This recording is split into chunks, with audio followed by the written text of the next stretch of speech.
ازيكم عاملين ايه؟ يا رب تكونوا بخير دايما. في البداية خلونا نوصل الفيديو ده لأكبر عدد من اللايكات، واللي مشتركش يشترك ويفعل زر الجرس عشان يوصله كل جديد. النهاردة معانا ملخص الحلقة التاسعة من مسلسل زوجي زعيم مافيا. ويلا نبدأ الملخص. ايمي بتحاول تمنع ايزيكيل يدخل المكتب عشان التغييرات اللي عملتها، وجيرسون خرج من المكتب وايزيكيل ضربه وقال له انت بتعمل ايه هنا؟ وقال ايمي عشان كده بتمنعيني ادخل المكتب، وكلم رجالته تتصرف معاه ومشي. وايمي قالت لجيرسون هو افتكرك الفار اللي في المكتب عشان كده ضربك. ورجالة ايزيكيل جات واخدوه لايزيكيل، وايزيكيل قال له مين اداك اذن تدخل منطقتي؟ قال له سمعت اللي حصل لفلوس شركتك، جيت اساعد السيدة ايمي، ما عنديش اي نية سيئة. وايزيكيل قال له ايه اللي بيحصل بينك وبين ايمي؟ قال له ولا حاجة، مراتك مثيرة للاهتمام. ايزيكيل ضربه وحط المسدس على دماغه وقال له ابعد عن مراتي. جيرسون قال له لا، وايزيكيل ضربه برصاصة في جنبه. ورجالته اخدوه من قدام ايزيكيل قبل ما يخلص عليه. وبالليل ايمي راجعة البيت، وامها وايميل بيكونوا ماشيين بعد ما ايزيكيل رجع البيت. وايمي بتودعهم، لكن مامتها بتكون سرحانة وتفتكر انها قابلت واحدة في سوبر ماركت، ولما ندهت لها افتكرت واحدة كان معاها مسدس وندهت عليها. والموظفة في المكان ندهت عليها باسم تاني، والست لما سمعت الاسم قالت لها انا اسفة افتكرتك حد تاني. بعدها ايمي بتشوف ايزيكيل من ظهره وبتقول حرام، وبتضربه بالشبشب وقال لها عايزة ايه كفاية. وايمي لما شافت انه خلص كل الاكل اللي كانت عاملاه ليه بتكون مبسوطة جدا. وبعدها بتكون مع صاحبتها، وصاحبتها قالت لها انت حزينة ليه يا ايمي؟ المفروض بكرة يكون عدى شهر على جوازك، المفروض تجيب هدية لجوزك، ده شهركم الاول مع بعض ولازم تلمحي له برضه علشان يفتكر ويجيب هدية. وانت جيبي هدية لطيفة، ساعة مثلا. قالت لها هو عنده ساعات كتير، انا هجيب له حاجة مش عنده. صاحبتها قالت لها جوزك غني وطبيعي يملك حاجات كتير. ايمي قالت هطبخ له اكلة حلوة. صاحبتها قالت لها المهم تكون بحب. قالت لها بيتباع فين ده، في السوبر ماركت ولا ايه؟ قالت لها قصدي لو هتطبخي حاجة يكون اكلك مليان بالحب. وبالليل عملت قهوة لايزيكيل وقال لها اديها للفار بتاعك. قالت له جيرسون مش فار، لو كان فار ما كنتش هتعرف تضربه بالبوكس. قال لها انت هتهزري معايا؟ قالت له لا. قال لها عشان كده منعتني ادخل المكتب لانه كان جوه. وايمي قالت لنا شكله فاكر ان كين هو صاحب فكره تغيير لون المكتب. وقالت له انت فاهم غلط، انا صاحبه فكره تغيير لون المكتب. وبالنسبه لحاجتك قاطع كلامها وقال لها انت غيرت في مكتبي؟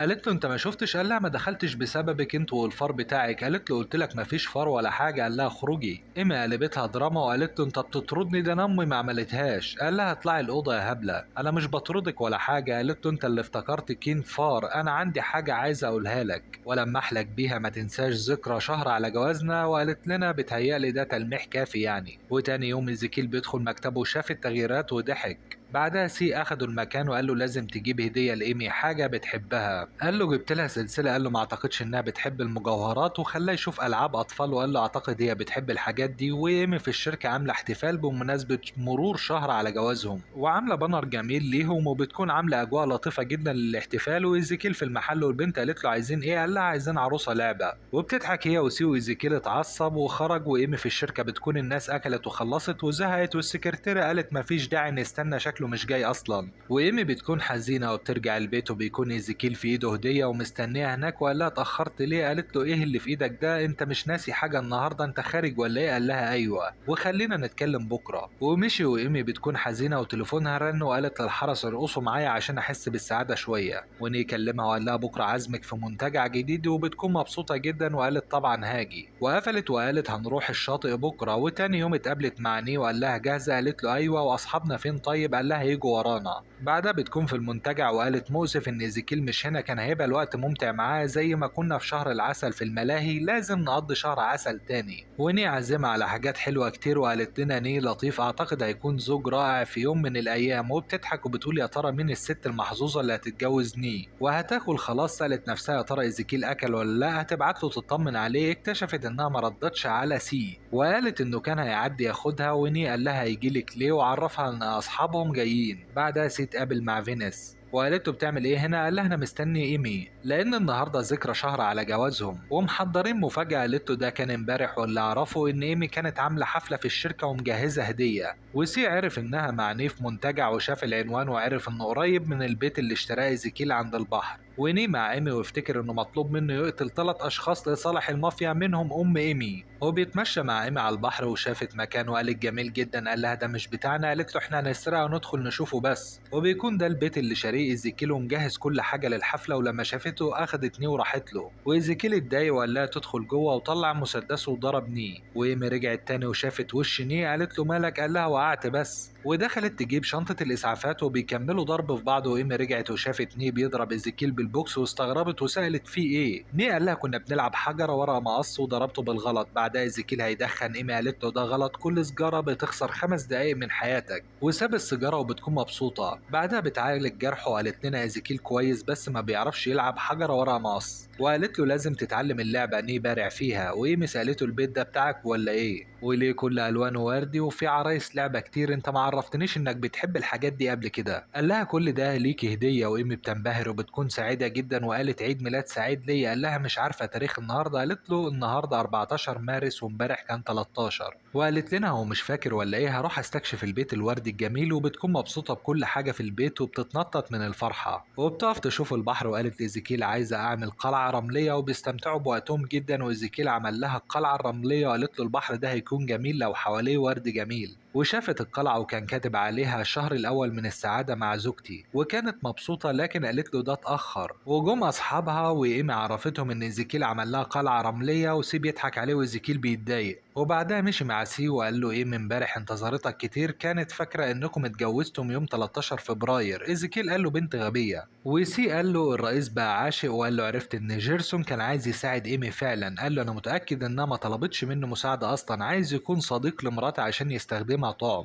وايمي بتكون مبسوطة بالقلعة الرملية وايزيكيل سعيد بفرحتها. بعدها ايزيكيل بيعمل اكل وعور نفسه، وايمي بتساعده وبتهديه ولزقت الجرح بتاعه. بعدها سي عرف فينيس انهم مافيا وقالت له ازاي انت وايزيكيل تعملوا كده؟ قال لها ايزيكيل زعيم العصابة. قالت له ليه تعملوا كده؟ انت عارف ان انفصلت عن كيفن بسبب ده؟ قال لها عارف وحاسس بالذنب ان عرفتك ده لاني جزء من المافيا برضه. قالت له بما ان ايزيكيل زعيم مافيا كده ايمي حياتها في خطر. قال لها مش عارف، الصراع بين مجموعات المافيا مختلف دلوقتي. وايمي بعيد عن ده. فينيس قالت له انت عارف المفروض اعرفها ده؟ قال لها ما تعرفيش حد، خصوصا ايمي لو عرفت ده هيكون في مصلحتها يعني. قالت له على الاقل تكون عارفه. قال لها المفروض ما نتدخلش، ايزيكيل عارف بيعمل ايه، ما تقلقيش ومش هيسمح باي حاجه تحصل لايمي. قالت له انا عارفه ده، هو بيحبها فعلا. قال لها عايزك ما تعرفيش حد لانك الصديق الوحيد اللي بثق فيه. قالت له سرك في امان معايا. قال لها عارف انا بثق فيكي جدا. وبالليل ايمي مع ايزيكيل ومبسوطه بالبيت وعمل لها حمام سباحه وردي. وايمي بتكون مبسوطه من اهتمام ايزيكيل بالتفاصيل اللي بتحبها، وبيكون محضر لها عشاء جميل وبتستغرب الاكل. وقالت له امي قالت لي ما اكلش اكل ما اعرفوش لانه ممكن يكون مش مطبوخ كويس او ممكن يكون مسموم. قال لها انا هسممك ليه لو ما اكلتيش ههد البيت ده. قالت له لا ما تعملش كده انا بقول لك بس. وقالت لنا هو بيتصرف بغضب لكنه لطيف جدا. بعدها بيكونوا عند حمام السباحه وقال لها انا اسف. قالت له ده عشان ذكرى مرور شهر على الجواز، انت ليه نسيت؟